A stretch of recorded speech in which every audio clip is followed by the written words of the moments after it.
What's up, losers? Today I'm back with another r/niceguys video. Reading a few embarrassing tirades from some sexually frustrated dudes, and clowning on 'em a little. This is episode 13 in the Nice Guys series, and I'm pumped up to get stuck into these posts. So without further ado, let's get into it. Also, it really sucks to be a genuine nice guy.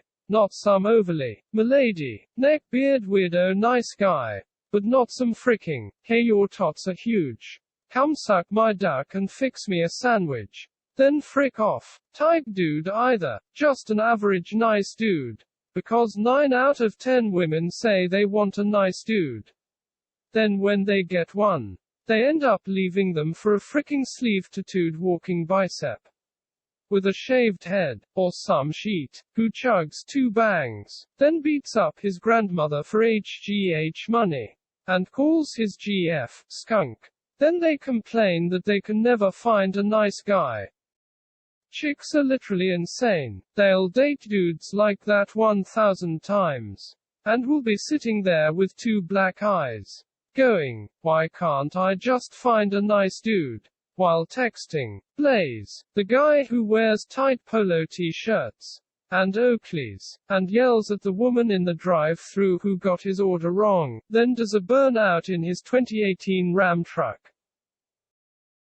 Wow, this guy's sure got some baggage, doesn't he? Something tells me he's drawing on some very specific bad experiences to come up with the imagery he uses in this one. There's just too much detail for this to have all been plucked straight from his imagination. Sir, that's sad. I never like to hear that someone's been through a rough time.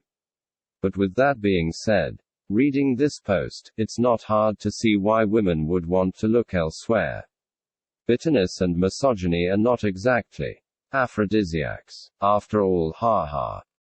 What I find most striking about this post is the way it seems to view people as these ridiculously over-the-top, stereotypical caricatures, rather than complex and unique individuals with their own personalities, behaviors, hobbies, fashion choices, and whatever else. This leads him to draw connections between things that do not necessarily have anything to do with one another, e.g. having tattoos and being a violent thug. But it also allows him to make sweeping generalizations about people, presumably by drawing on his own experiences and extrapolating them outward to include basically all of society. For example, maybe he knows someone who has tattoos and drives trucks, and someone else who drives trucks and likes to beat people up, and instead of recognizing these people as distinct individuals, he just lumps them together into this stereotypical monstrosity, which he can use to represent the kind of men whom he sees succeeding with women, and resents for it. And what's even better, is that he can just add to this made-up caricature whenever he likes, with whatever it is that has got his knickers in a twist most recently. It's the perfect system, if your only goal is to massage your fragile ego. That is. I won't talk about this guy's characterization of women too much, because it's so gross that it speaks for itself. But I will note, not for the first time, I'm sure, how bizarre it is that men like this can describe themselves as nice in one breath, then call women insane, attack their supposed promiscuity, and delight in their abuse the next. Like, that isn't nice, man. Why do you think women are turned off by you? With shit like this it's hardly a mystery, haha. Oh yeah, and his attempt to distance himself from the milady weirdo neckbeard nice guys is just hilarious, because while he may not have a neckbeard, or say, milady, this guy clearly embodies the spirit of the classic nice guy trademark to a T.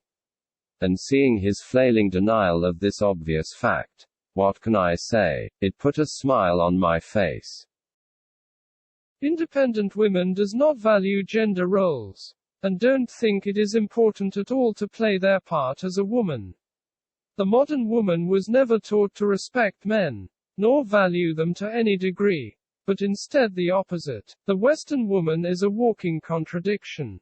In a way, for instance, a woman will say she wants a man who gives her flowers,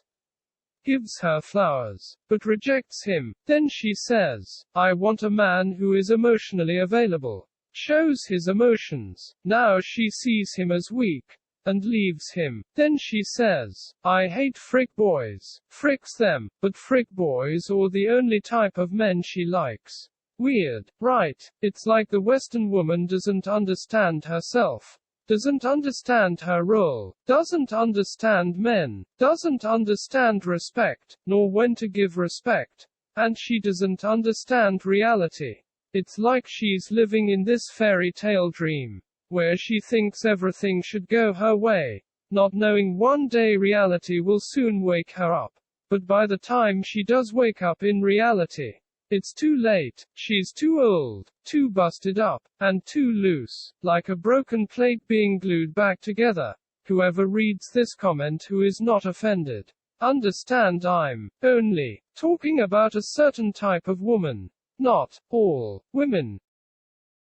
Oh boy, does this guy really think that he can, at all, come back from how terrible he makes himself look in this post, by saying, not all women, at the end, because yeah, I don't think that's going to do it. You don't get to decide what a woman's role is. That's not up to you. Women are entitled to live their life however the frick they want. And your vague sense of how things ought to be doesn't mean anything to anyone.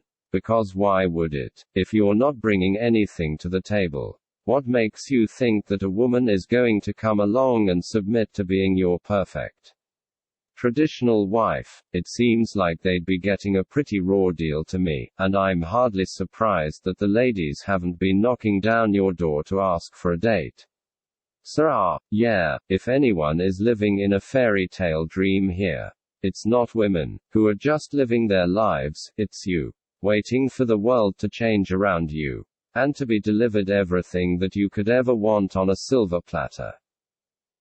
I find the complaints about women claiming to want emotionally vulnerable men, or flowers, and then responding badly when they get them, really tiresome too, partly because it's another giant generalization, but also because it misses the fact that it's possible to like something someone does, without it automatically making you want to go out with them. And that it's possible to like something in a general sense, without liking the way that someone specifically does it. Relationships are complicated, and there are multiple factors at play. If you get a woman flowers, but she isn't attracted to you, this isn't going to suddenly make her fall in love with you. No matter how much she likes flowers, and no matter how much a woman might want her partner to be emotionally vulnerable. There are ways of expressing this emotion that are going to make her uncomfortable. Preferences are not hard and fast rules. And you're not proving anything by treating attraction like some kind of mathematical equation. Other than your own immaturity, I guess. I don't really want to comment on the whole frick boy part of the post too much. But yeah, needless to say, some women do choose men who are not right for them. And some women get manipulated by men who lie to them about their intentions. But none of this proves that women only like bad guys, or that it's impossible to get a girl without being a huge douche. So stop trying to pretend that the reason you're alone is because you're too nice, or whatever. Get real. I've been the quintessential nice guy my whole life, holding doors for women, and telling them they don't need to wear slutty makeup to look pretty. And it's just gotten me friend-zoned countless times. Be still my beating heart. What lady wouldn't be swept off her feet by being told that they don't need to wear slutty makeup?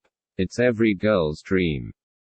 Ha ha, but kidding aside, what planet is this guy living on? I'm pretty sure women don't generally take kindly to having their makeup described as slutty, especially by some random dude. In fact, they probably don't want any kind of commentary on their makeup from random dudes. In all honesty, this guy is lucky to be getting friend-zoned, because I sure wouldn't want to be friends with him.